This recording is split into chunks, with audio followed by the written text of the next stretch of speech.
بسم الله الرحمن الرحيم إن الحمد لله الذي وكفى والسلام على عباده الذين اصطفى أما بعد قال الله تعالى في القرآن المجيد فأعوذ بالله من الشيطان الرجيم بسم الله الرحمن الرحيم إن الله يأمر بالعدل والإحسان صدق الله العظيم۔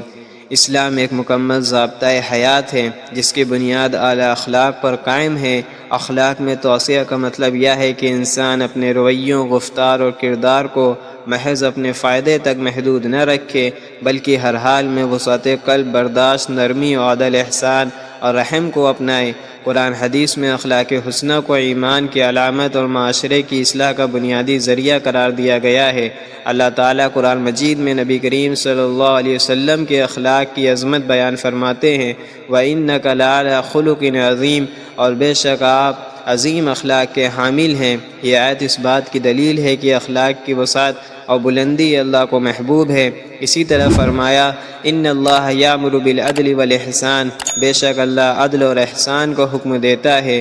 عدل اور احسان دونوں اخلاق میں توسیع کا عملی اظہار ہے، جہاں انسان دوسروں کے حقوق کا خیال رکھتا ہے اور ان کے ساتھ بھلائی کرتا ہے۔ رسول اللہ صلی اللہ علیہ وسلم نے اخلاق کی تکمیل کو اپنی بعثت کا مقصد قرار دیا۔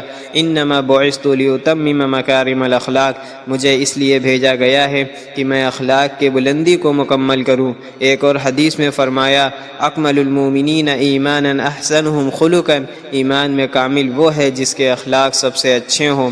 یہ احادیث واضح کرتی ہیں کہ اخلاق میں وسعت ایمان کی تکمیل کا ذریعہ ہے۔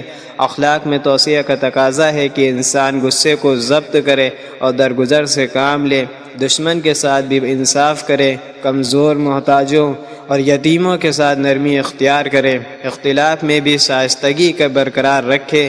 قرآن میں فرمایا ادفع بالتی ہی احسن، برائی کو بھلائی سے دور کرو۔ اخلاق میں توسیع دراصل انسان کو انسانیت کے اعلیٰ مقام تک پہنچاتی ہے۔ قرآن و حدیث ہمیں سکھاتے ہیں کہ اعلیٰ اخلاق نہ صرف اللہ کی رضا کا ذریعہ ہے بلکہ ایک پرامن و صالح معاشرے کی بنیاد بھی ہے۔